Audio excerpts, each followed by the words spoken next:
ABC Podcast. Estamos en la historia.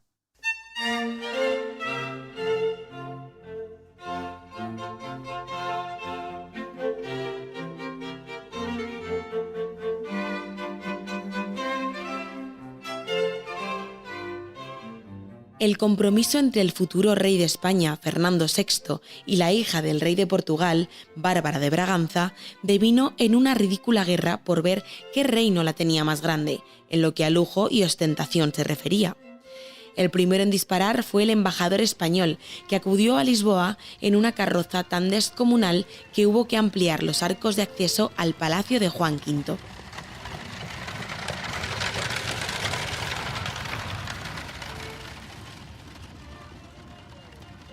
Herido en su orgullo, el rey portugués respondió enviando a Badajoz, lugar elegido para la boda, una comitiva real de 77 canónigos y un número desmesurado de soldados.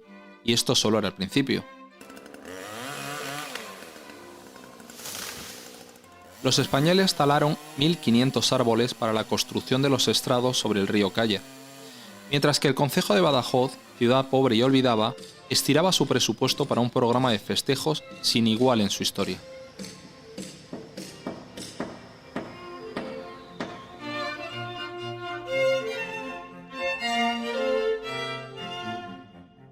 Bárbara de Braganza, la novia, se presentó a la cita tan rebozada de oro, perlas y brillantes que elevó otro escalón los fastos.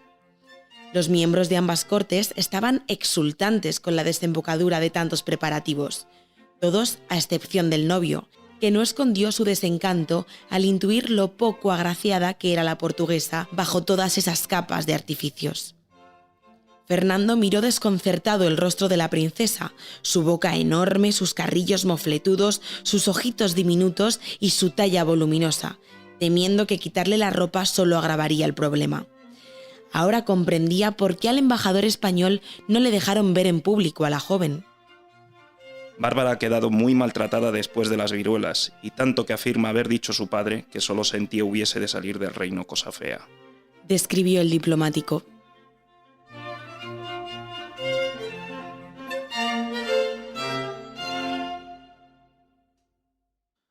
Fernando nunca terminó de hacerse a la cara de su esposa, que era fea de rebaba, a pesar de que tampoco pudo acostumbrarse a vivir sin ella. Bárbara era 1.000.000 de veces más despierta que su marido. Conocía, aparte del portugués, el español, el francés, el italiano, el alemán y el latín. Fernando, en cambio, aunque en lo físico era muy parecido a su padre, todo lo que portaba de hermoso lo tenía delimitado a nivel intelectual. Su carácter introvertido y melancólico no ayudaba a disimular estos defectos. El joven había sentido desde la niñez un vacío que cubrió la rolliza Bárbara, hacia la que desarrolló una relación de dependencia.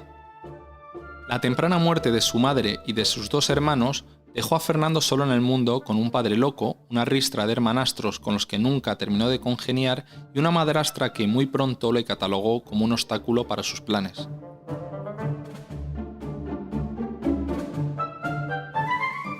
La discreta personalidad del rey y la ausencia de grandes gestas militares hacen que el reinado sea menospreciado como la antesala del de Carlos III. Un paréntesis para coger aire tras la angustia que caracterizó al de Felipe V.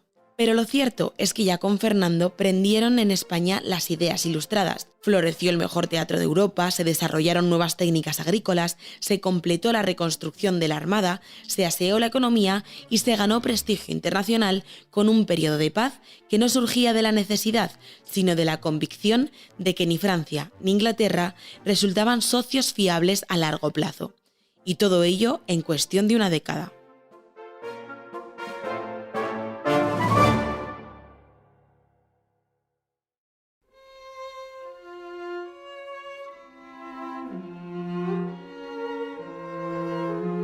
Puede que Fernando fuese un rey débil y hipocondríaco, tardo en reflejos y hosco con sus servidores, pero nunca se despreocupó del gobierno y siempre procuró la felicidad de sus súbditos. Su esposa aportó la lucidez política que a él le faltaba para mantener el equilibrio entre los partidos palaciegos. Que, a pesar de todo, no fueron reyes ajenos al sufrimiento de su pueblo, lo demuestra su respuesta frente a los problemas de hambruna del año 1750 en Andalucía. El rey no dudó en abrir el erario público para paliar el azote del hambre en sus reinos.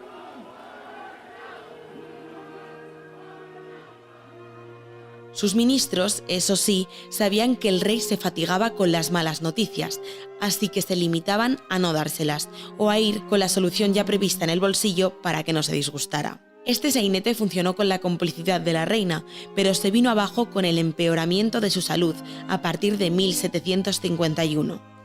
Ni los más lujosos trajes y joyas lograron embellecer el físico de Bárbara, sumida en una carrera armamentística por ganar volumen a base de una dieta con muchos caldos y aún más carnes. Por esas fechas escribe a su padre: «Yo ya no valgo para nada, estoy muy pesada, vieja y gorda».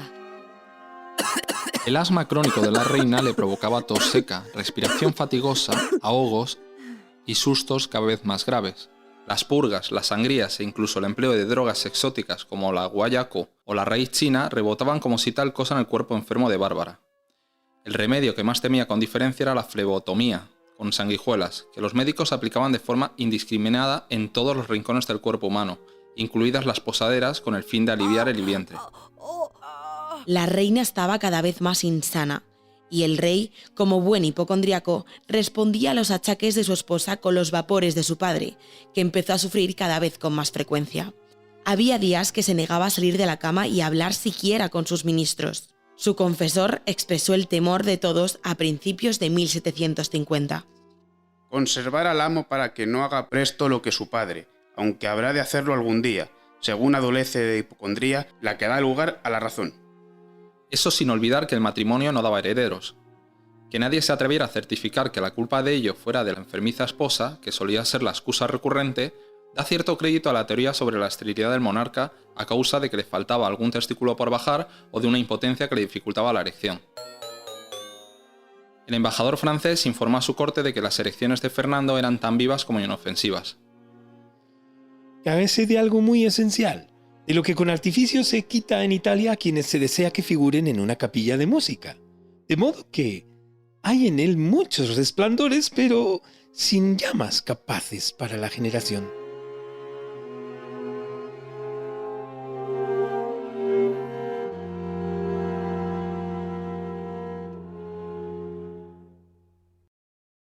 A lo largo del año 1757, los médicos de la reina alertaron de que la pésima salud de Bárbara había entrado en una fase terminal.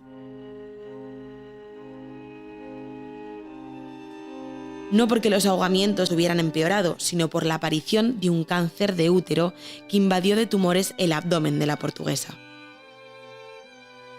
En las calles de Madrid corrió el rumor de que tenía las entrañas atestadas de gusanos, lo que no era cierto, pero sí que presentaba bultos en la región del hígado de la magnitud de un huevo, en palabras de sus médicos. Bárbara empezó a sufrir grandes dolores en el vientre, mientras Fernando se sumía en la melancolía.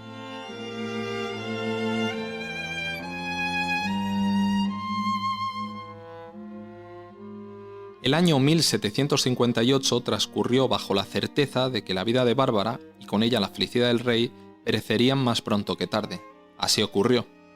Los restos de la portuguesa fueron enterrados en el convento de las Salesas Reales, que había sido fundado por ella una década antes, donde también acabarían pronto los huesos de su marido.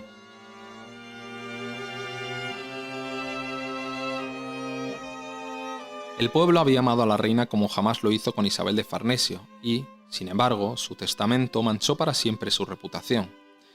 El grueso de su herencia, formado por 7 millones de reales, cayó en manos de su hermano, el rey de Portugal, mientras que a Fernando solo le legó algunas joyas menores.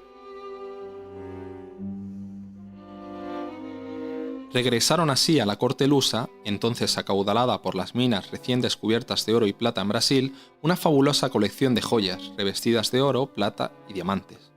La sátira española se ensañó con aquella codicia póstuma de la reina. Bárbaramente comió, bárbaramente cagó, bárbaramente testó. Las críticas salpicaron pronto al mismísimo rey, al que se le acusó de pusilánime y de lunático. El monarca respondió a las sátiras con la peor campaña de imagen que se recuerda en la historia de la monarquía.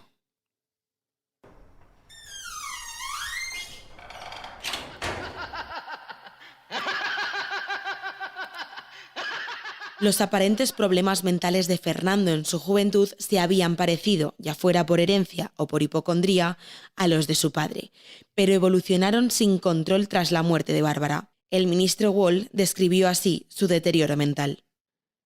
Dice que lo siente venir, que le empieza a subir desde el vientre y llega a la cabeza, que allí siente bullir una cosa que le parece que se le va a fijar y que se ha de morir dándole un accidente o que se ha de volver loco. Cuando le da este vapor tiembla todo él y la cabeza le queda temblando por un rato y muda de color.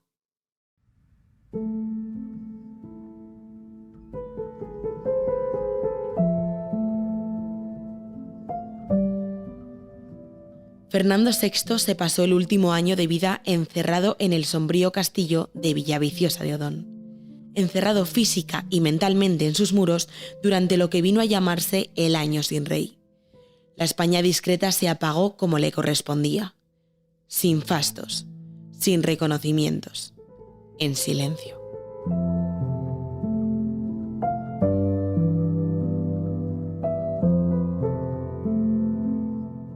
Los actos de despedida a Fernando fueron más bien humildes, debido a que la nueva monarquía no estimaba que fuera aquel el momento más propicio para homenajear al rey loco y a su codiciosa esposa.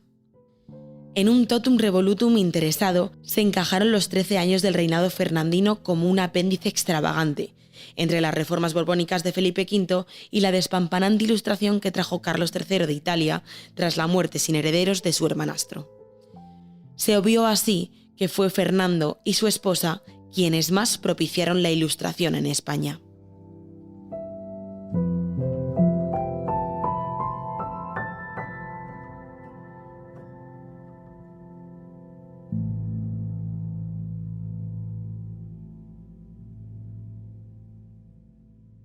Puedes escuchar todos los episodios en abc.es, iVoox, Cuonda, Spotify, Apple Podcast y Google Podcast.